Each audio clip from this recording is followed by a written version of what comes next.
Blessings, love. And this is my offering to the divine Gemini solar season, Sagittarius, full moon, lunar eclipse, energy ball that is surrounding us all.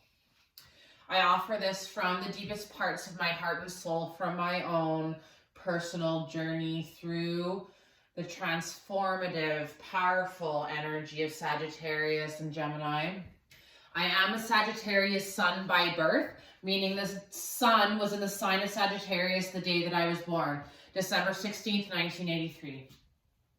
I've always resonated with being a Sagittarius whenever I would read little things about being a Sag. Mostly of the time, when we find things out about ourselves that resonate a little bit, we read it in like the back of a newspaper or, a meme, or someone sends a card, or someone's like, oh, I was thinking about you. And you're like, oh yeah.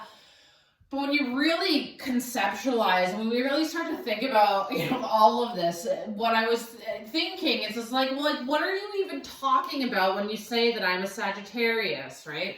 Someone asks you your star sign, or like, what's your sign? And you say, I'm a Sag. It's like you're resonating and noting that you feel connected to a star system, a constellation. Like, do you consider that consciousness? And knowing now that we are so much more than our sun sign, that we are many signs within this human construct, and that our birth chart personality is the snapshot of what sign every planet was in the day that you were born. So if you laid on your back in the grass in that Rumi's field of just peace and awe, laying on your back and looking up at the sky, the moment you came out of the womb, whether you were snatched out or whether you came out of the Yoni canal, we all came from the Yoni canal, but truly, so many of us didn't even fully come out of a vulva. So there's so many micro traumas attached to our being a human. But going back to the birth chart personality, where if you're laying on your back and we took a snapshot the moment you came out of the womb, snapshot of the universe, or our solar system at least, whatever sign each planet was in the day that you were born denotes a specific aspect of your base human personality on Earth in this lifetime, at this time, that is meant for your conscious connection and evolution. So many people just make excuses for their shitty behavior and their habitual behavior, saying that this is because I'm this. It's like I have the really specific Sagittarian tendencies and natural aspects, these habits of behavior that they're like patterns, they're archetypes within the human consciousness, and we are waking up to realize that we are so much more than we believe ourselves to be. And so as a Sagittarius sun, I've always been seeking, always been curious, wanting to know who, what, when, where, why. Growing up in a time where people just did not have the answers, didn't have the kind of access to information that we do right now. I had young parents. We did not have a lot of information around us. I just stopped asking other people for their opinions on things, and I just decided to make up my own ideas and believe my own thoughts and feelings, and eventually things become muddled, because when we don't have guidance, what is the direction that the young human being is supposed to go? And so much of our human experience, and I'll speak for myself, so much of my human experience in this body, in this life, at this time has been so harsh and hard and difficult to deal with. And I've spent so much of my life wanting to die, deep suicidal desire since I was a young child, deep self-harm, deep malnutrition, deep difficulties with food and eating disorders and alcoholism and overworking to the point of extreme exhaustion.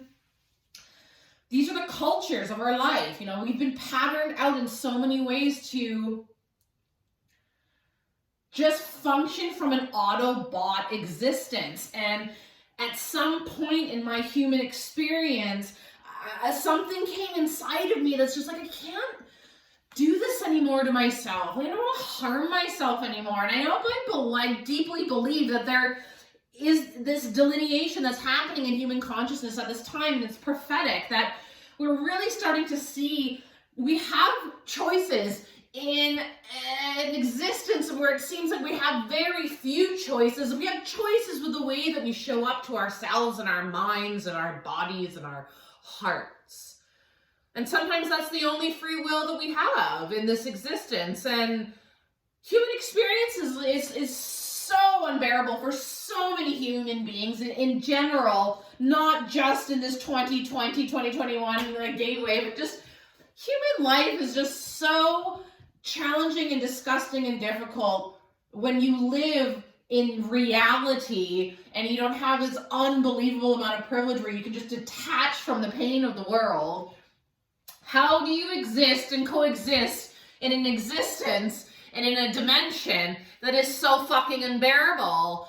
And part of my awakening that started happening in 2010, 2011, into 2012 was this other being coming inside of my body and my mind and my heart saying, like, I'm not going to hurt myself anymore, and there's got to be a way of dealing with this in a different way. There has to be a different way. I don't have to keep harming myself. And like that's really realizing is like, okay, like tuning in, what am I really trying to figure out and fix? Is that I had like such a horrible relationship with my physical body and the way that it looked, and just not feeling safe to even just be in myself. And when the culture around us just inundates us with all the ideas and ways that a human body should be, let alone a woman's body should be, just never feeling comfortable and always just hurting and harming and trying to get away from this body. And especially the menstruation aspect of having a uterus in this body, and the pain and the tension that our culture just teaches us to ignore bodies. Our culture teaches us to ignore babies. Our culture teaches us to ignore all sensation that is deemed painful. But what I've learned as a healthcare professional, as a human that helps people with their bodies, is that not everything that we sense in this being, in this body, is painful. Some of it is uncomfortable, but we have to start to learn to name our sensations in a way that gives us more of a vocabulary and a feeling of safety in this being and in this body, in whatever stage of our human experience, in whatever state and stage and physical and mental and emotional ability, we still are in this, and we still have some form of an ability to center into the heart space, into the mind space, beyond the chaos and beyond the mania and beyond the intense anxiety. There is always an ability to come into the deepest parts of this heart space and this mindscape, connecting to that inner part of the heart, the hollow part of the heart and the quadrants of the heart, into the center of the heart, into the posterior chamber of the heart. And in that chamber lays a diamond seed atom of your own higher soul self, waiting conscious activation beyond deep trauma and fear.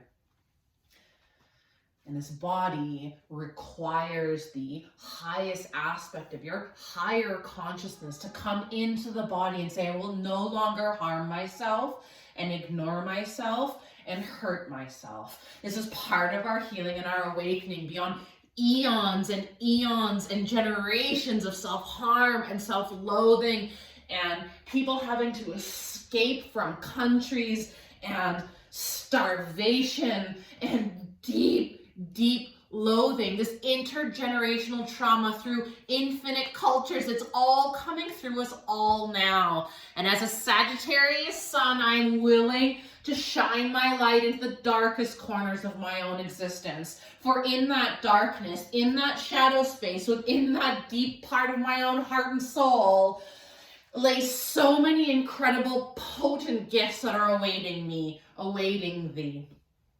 The shadow work of looking at yourself, of holding space for yourself, of being with yourself, becoming that big mama, that big daddy that's going to protect that inner fear, that inner child rage of being neglected and rejected and abused and harmed and left to fucking figure it out for ourselves.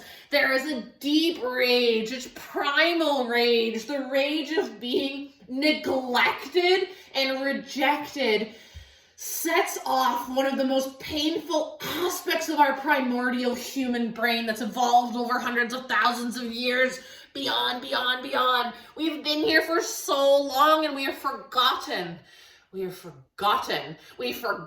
And so we're trying to come out of this darkness. And that's why I love this seed consciousness and seed analogy for human healing and for the lunar cycle healing, in that is that we plant the seed of our intentions to no longer harm ourselves. And then we show up to that intention every fucking day, and I will no longer harm myself in the way that I assume things and make stories up about myself, about my body, about the other. Am I willing to learn to nourish and nurture and change the way that I relate to this existence, no matter what is going on out there? And that is why I come back to the body, and that's why I promote self-nurturing, self-massage every day. Self-massage is safe. Self-massage belongs to all humans and all abilities, and those as caregivers, massaging those that you care for in their lack of an ability, if that's something that you desire, can bring so much healing to this earth. You healing your relationship with your physical body is going to turn this earth on like you've never seen before. It's not about trying to make the other see all the time. There's horrible, disgusting things that are happening pervasively in this culture, and you know it because you don't like yourself, and you hurt yourself, and you starve yourself, and you cut yourself, and you ignore yourself, and you don't engage with other people. It's part of your evolution. And I do this for the 16, 17, 18, 19, 20, 21-year-old self within me that was at the worst time of my life. And I spent so much time harming myself and ignoring myself and starving myself. Giving myself back to myself every single day is the gift to myself and the gift to the past life versions of myself that come through still. To many days, on the darkest days, those painful parts come through. So I will hold myself now, and I will help reprogram my traumatized body, my fear body, my grief body, my pain body. I'm with you, body. Hey, honey. Hey, I can do this sitting down, laying down. But I do this with the strength of the roots of my valor for the journey that I've been on. And in medical astrology, Sagittarius rules the hips and the thighs, sciatic nerve, and the liver. We connect the powerful starseed aspects of our human experience into this body. We are all Sagittarius, sun, moon, being. We are all Sagittarius within it. Sagittarius and every zodiac sign lives within thee as a dormant starseed awaiting conscious activation. So I'm willing to get to know myself and my body as a spiritual practice for life, and I will no longer ignore myself.